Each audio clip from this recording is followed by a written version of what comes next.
they can see the land, so they get a sense of how fast they may be going. But this all does they can't. Parachutes? The drum camera on.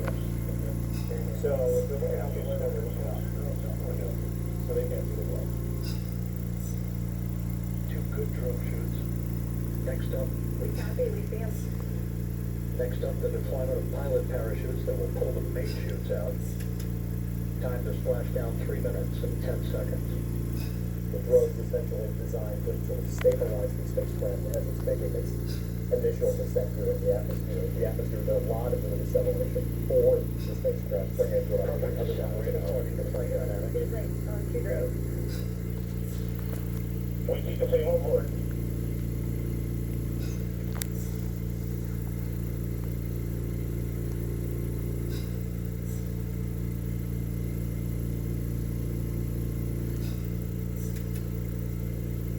Passing through 10,000 feet. 10,000 Still on course.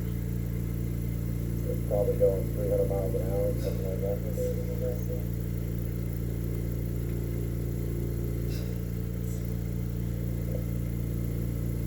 And there goes the that's sort of the main chute. Main chute deployed.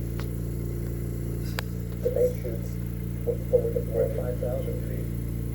roughly the size of a football field. 3 different parachutes here. Circular recovery beacon has been activated on integrity. In the surface area. And we have 3 good main chutes. Window. Now they're in really good shape. 3 main chutes with what I think is descent rate.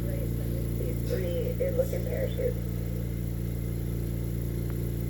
Just like the previous 10 days for the most part.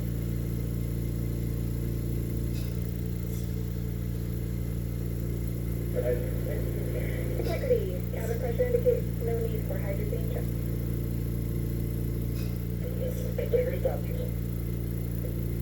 The next big test here is when This is a perfect descent for integrity. Its crew sounding Hale and Hardy on board. integrity Time to touches splash down, down 1 minute 15 seconds. will it be right side up or upside down? And that is the big question here. And bags will deploy, 5 of them, filled with helium, around the circumference of the spacecraft. In order to right it, if it lands upside down. And it lands right side up, all okay. Spanning 694,481 miles from its launch from the Kennedy Space Center back on April 1st, and a trip around the moon. This is the first one of the Orion capsule. No, the first Artemis mission is the Orion capsule, but with the crew member on it.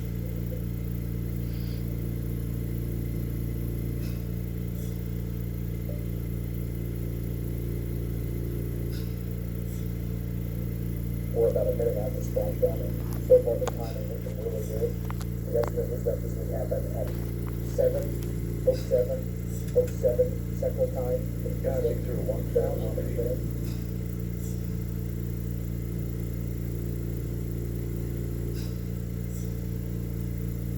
And the naval vessel, I mean, they are right there. They are not far from the splashdown. All very close to the ship.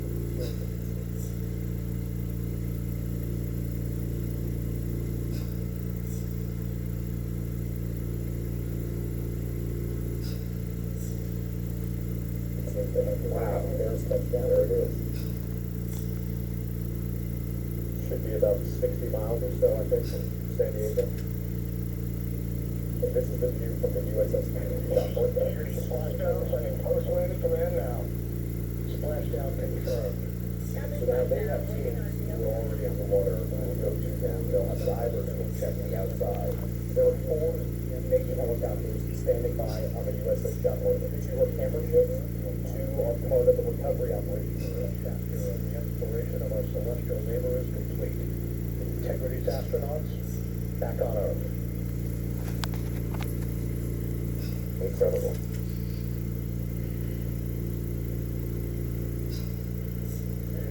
And the landing and support officer reports the vehicle is stable 1. We still will be deploying the crew module uprighting system to maintain that orientation. A perfect bullseye splashdown for Integrity and its 4 astronauts. The reference there, of course, is a fuel and bag wheel I referred to before, obviously not needed in this case because the integrity and align capsule upright would be needed if it was upside down.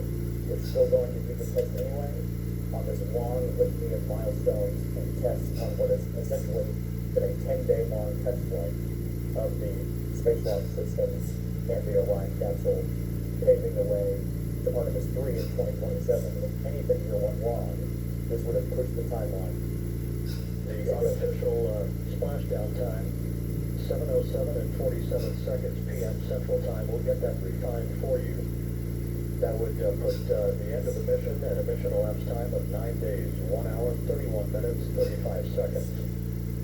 The most critical aspect of this is going to be to take a close look at the nucleus and do the necessary analysis to make sure it performed as they expected. After Artemis 1, that was so critical because it was clear that splashdown occurring in the Pacific, southwest of San Diego, at 7:07 and 47 seconds p.m. Integrity Houston, contract on VLDR. most of the divers, the medical personnel as well on that. It's like they do a bit of a triage on site to figure out if there's anything amiss among the full crew on board Orion. The likelihood that you're going to have is that this medical network down.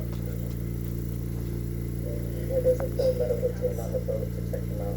Reed Wiseman reporting 4 green crew members. That is not their complexion. That is the fact that they're in great condition. That's what that means. She's probably so busy Upright. The module uprighting system is being deployed. The 5 airbags being inflated through helium to maintain the upright configuration for the vehicle. This was a textbook entry and a textbook touchdown for integrity. Reed Wiseman, Victor Glover, Christina Cook, and Jeremy Hansen back on Earth after a journey around the moon.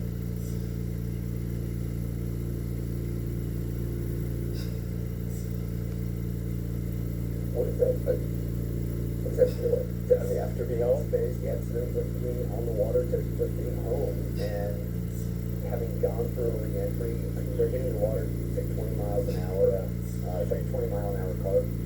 The car crash. My 4 missions were all aboard the space shuttle, so I didn't experience anything like this. But I will say, like, emotionally, they should be, right? Incredibly proud of what they've accomplished, the mission. They must be a little bit sad that it's over. You know, I felt that way when I came back from space. But they're also looking forward to seeing their families again and having the opportunity to talk to people about this. They may be a little deconditioned as well. They may be a little deconditioned, so they may, the bacon area is probably going a little crazy, but they're feeling great on that. A little wobble. It's probably slightly wobbly, but it's normal. It's normal. How long did that last? Well, it depends on how long you're in space as well. Like on a shorter duration missions, you do come back deconditioned, but the longer you're away, you're probably a little more deconditioned. Say 100 days, 200 days, you're a lot more deconditioned. And so it takes a little longer to come back, maybe 6 months. I'll say that from my experience, but for the shorter duration, probably, I'm not sure what you would say, Mark. I would say it seems to be about the amount of time it's spent in space. Yeah.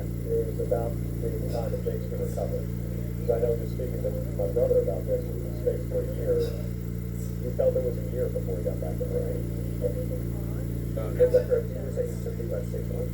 It took a little longer than that, but in general, 95% back, about 6 months. Yeah. We also talked to Derek Reisman, the former astronaut. Dr. Reisman, what was it like for you returning? Well, I was really scared coming back because the guy that was on the controls of the spacecraft on my first landing was the guy sitting right next to me, Mark Kelly. And, but we had a Perfect landing. It was a perfect landing. We had it easy compared to what these guys just went through. I mean, we didn't pull much more than a G. They reached up to 3.9, and we were coming in a lot slower. We were at Mach 25, they were at Mach 35, so we didn't have parachutes. It was much more gentlemanly the way we came back. So they had quite a wild ride, and they must be so happy right now. And Emerson, I also think they're kind of relieved, you know. We have a lot of confidence when the NASA engineers do their homework and tell us that they've done the analysis and everything's going to be okay. But you're still in your head, you still know that there were problems the last time we did this around this entry period with the heat shield. So I'm sure that didn't escape their notice, and now sitting there in the ocean, there must be a sense of relief and just exultation and a sense of victory that they got through that and everything went great and it was just perfect. How long do you think there